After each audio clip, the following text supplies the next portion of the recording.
Well, Scott, first, congratulations on being inducted to Texas Tech Distinguished Engineers. And it's a great honor, and you certainly are deserving of it. You're a homeboy, grew up here in good old Lubbock, Texas, working around the family business. Why don't you tell us a little bit about that?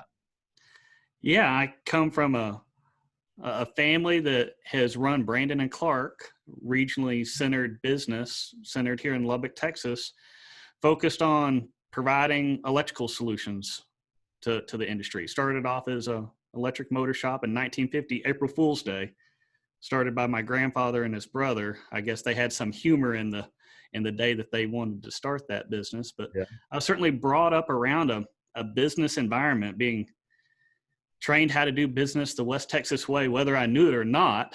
That's all Thanksgivings and Christmas dinners was listening to my father and my grandfather and uncle about how things worked. Didn't even realize what I was learning at the time. Been around industry and that business my entire life. The family always jokes that my first words were dirty motor. And I've never seen a motor that needed repair that wasn't dirty. It's amazing how dirty they get. Exactly. So you went to Coronado High School and ended up at Tech. I sure did. Tech was obviously a natural choice growing up in Lubbock, Texas, and maybe stumbled my way to Tech. Didn't realize how I had wandered into such an amazing university with such a great program.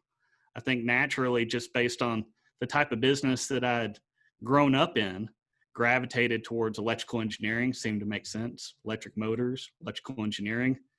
Doesn't take a lot to connect those two things, but wound up enrolling in a dual degree program, electrical engineering, computer science. So you said Tech kind of puts you through the ringer like they do a lot of students and really well prepares you. It's an amazingly good program, best in class. Tech has, at least in the electrical engineering program, has a really unique project laboratory system.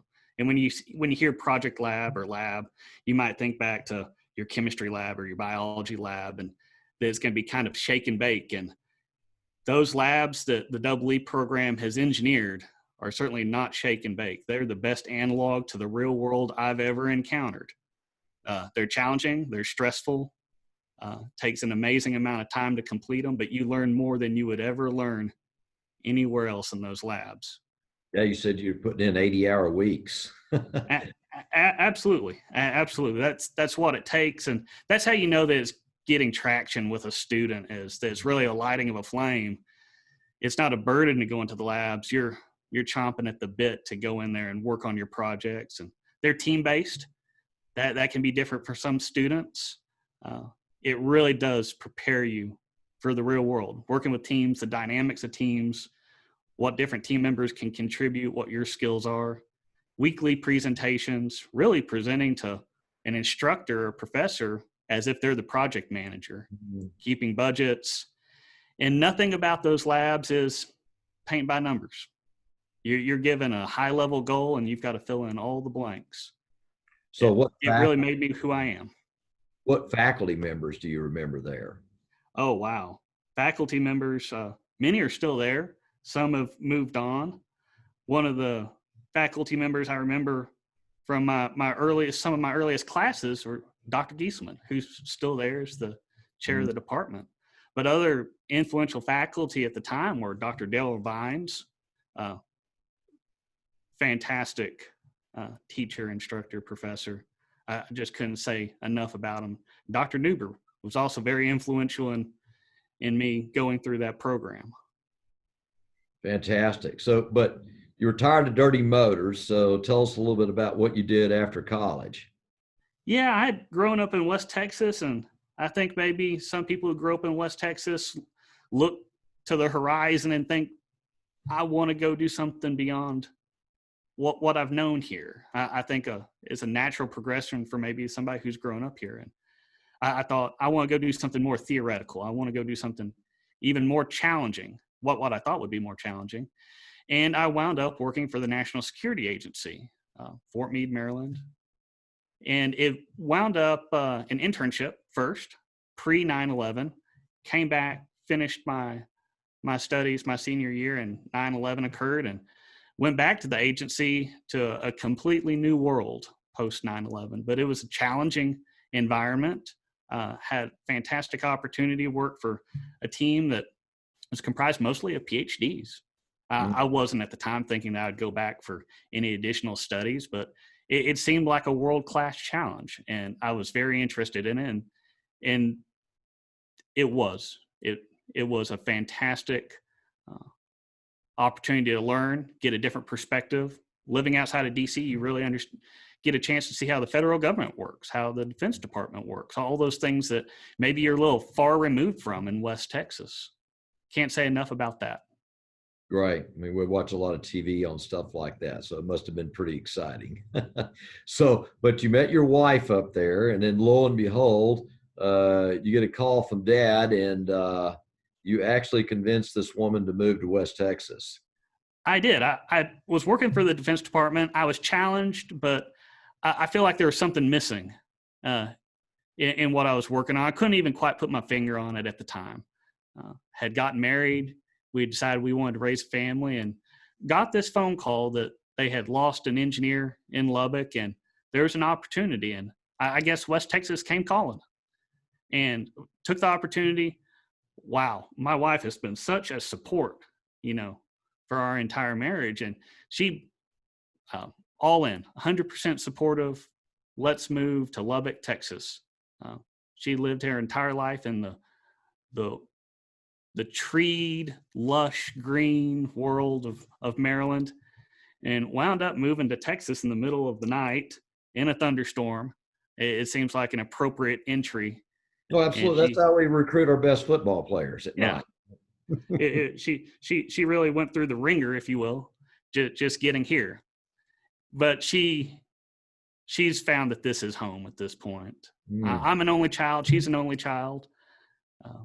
Her entire family wound up moving to Lubbock, Texas. So I guess that decision to move to Lubbock, Texas really brought a lot of people to West Texas and introduced them to this way of life here. They all love it. Yeah, it is a great place. And then you get back here, and not too long after that, and you have a child, and lo and behold, during all of that, you decide to go back to school. Yeah, I'm one for a challenge. Working at Brandon and Clark is a fantastic experience. I didn't realize what I had discounted when I saw those dirty motors. But what I realized is every day in the job that I'm focused on at Brandon and Clark is just like those project labs. They're very unique. They have unique challenges. They're team-based. They require research and development to attack and solve those problems. Every day is like those project labs. And that's where I realized I have found what I was looking for.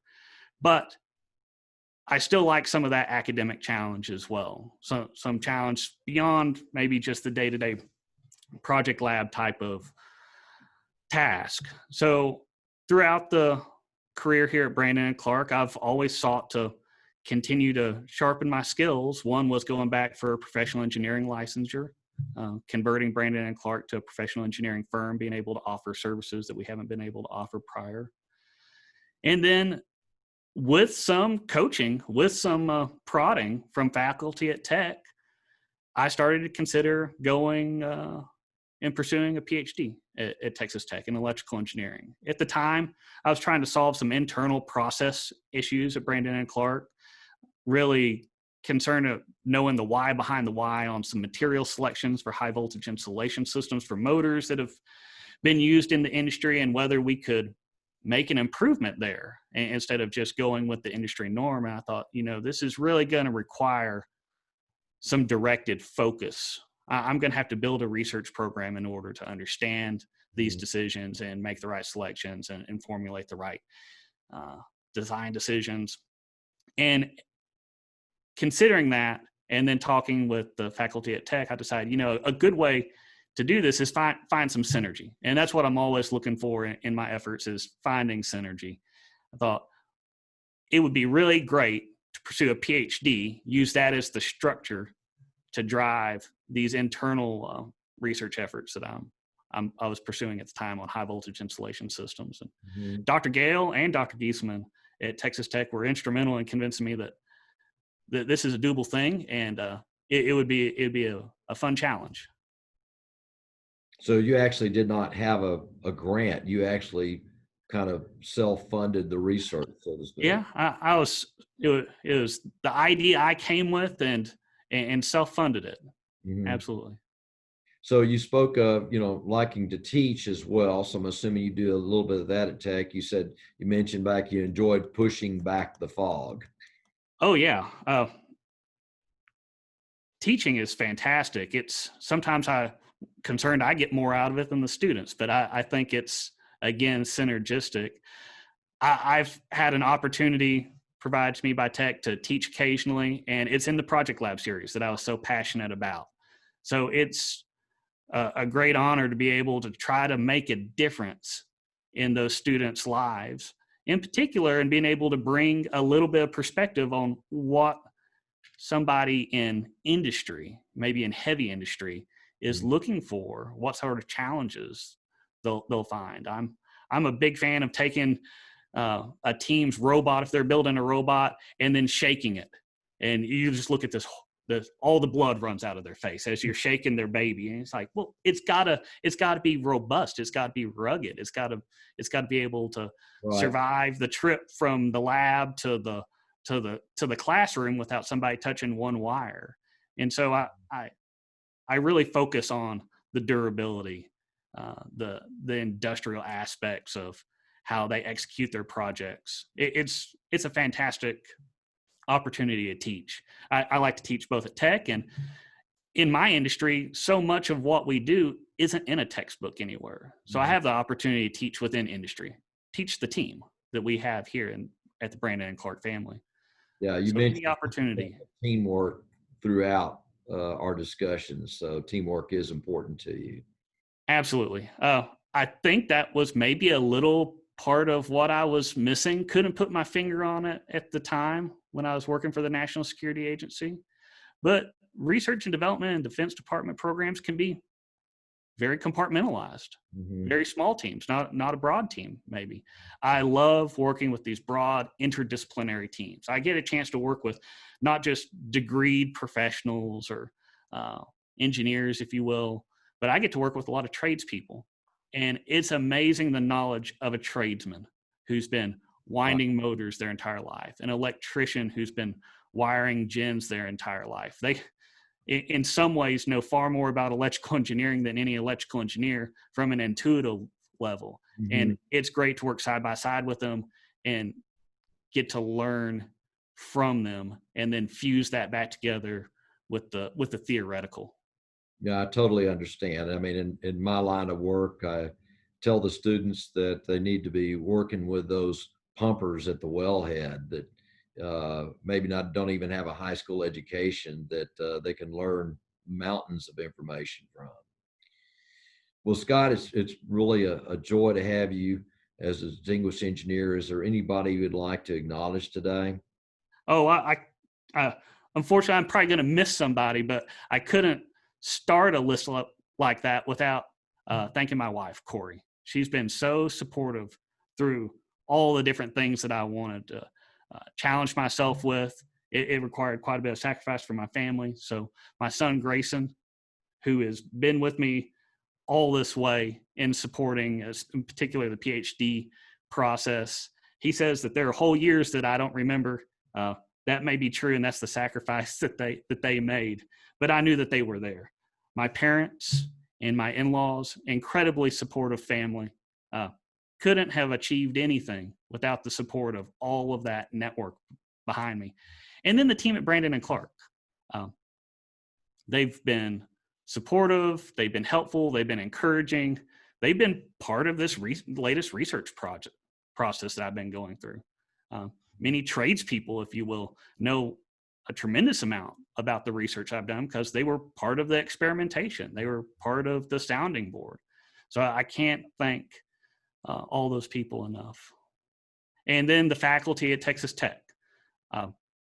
that they made me who I was in the undergrad process, and they gave me a chance to explore what it was to go through a doctoral process. Uh, Dr. Giesman, Dr. Gale, Dr. Bain, Dr. Newber, and Dr. Nutter. All of those have been very supportive and influential. Couldn't say enough good about them. Well, great. Well, Scott, thank you very much for today's interview, and congratulations again. Oh, thanks so much.